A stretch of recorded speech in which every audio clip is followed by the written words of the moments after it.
the inside has become total vacuum, so the doorway gets sucked in.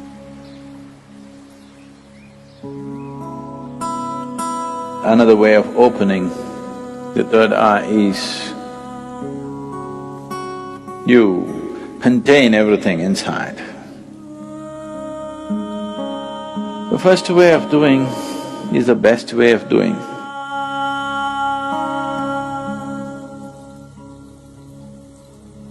The most significant aspect of Shiva is that he opened his third eye. All the other things, he danced, he meditated, married twice, did so many things, that's not the thing. He opened his third eye. It's only for that we remember him even today. For that, even today, after thousands of years, we still bow down to him. Because there is no substitute for knowing. There is no substitute for knowing means. And there is no way to know unless your perception goes beyond your present levels of perception. Unless your ability to see is enhanced beyond its present limitations, there is no way to know.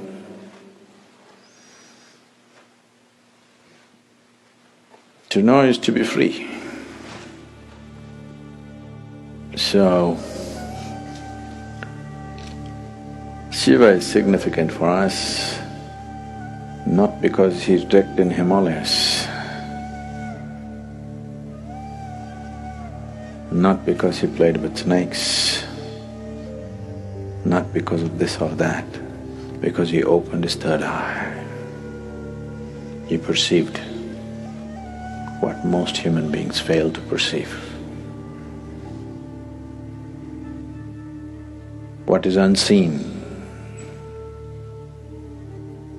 for a large segment of humanity became a normal part of his vision. That's what third eye means. So people say, when Shiva opened his third eye, it was a fiery process, fire came out of it. Why they're saying fire is because within himself, he burnt everything that he thought mattered to him. He became like a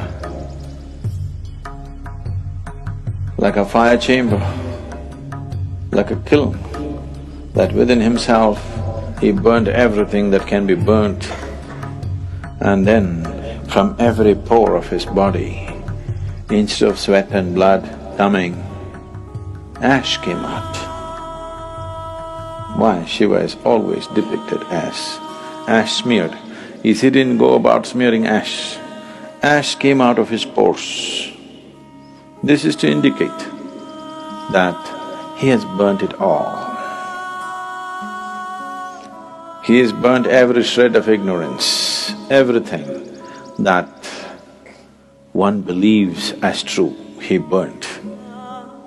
Because he burned everything and everything became ash, then this opening of the third eye could not be denied to him. When it opened, people saw fire because the inner chamber was burning. There are two ways of opening the eye.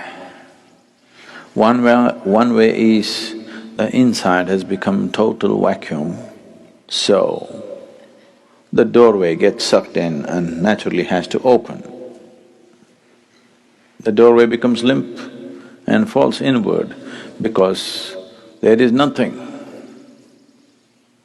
He simply burnt not only his thought, not only his emotion, not just his relationships and possessions, he's just burnt his very being. The individual being is completely burnt out and there's a total vacuum, so the door fell inward and it's open.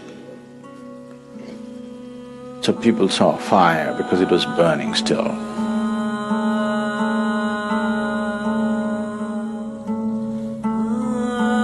Another way of opening the third eye is you contain everything inside. Everything is contained. You did not find any expression for your thought, any expression for your emotion, any expression for anything. You could not even utter a word. See, if you remain silent for 4 days, on the 5th day, you feel like singing suddenly. If you don't know how to sing, you want to howl like a wolf. Huh? Because you want to let go. You didn't let go anything, so much pressure built up, and this door got knocked open from inside. This is another way to do it. The first way of doing is the best way of doing, because if you open it by building pressure, it opens up today and again tomorrow it may just shut itself. Or before enough pressure builds up and this opens, something else freaks in you and you run away. Yes. Because the pressure builds up in such a way, if you have to hold it, you need… because you don't know what's happening, it looks like torture. It looks like 7th degree torture. If you're putting yourself through the whole process, then definitely your mind will ask, what is the point of going through this torture? Because it's a lot of torture. Not letting a single thought find expression, not letting a single emotion find expression, not uttering a single word, not finding expression to a single opinion that arises in your mind, single idea that arises in your mind. Oh, it'll burst you somewhere. If you hold everything intact, this will open, otherwise something else will freak.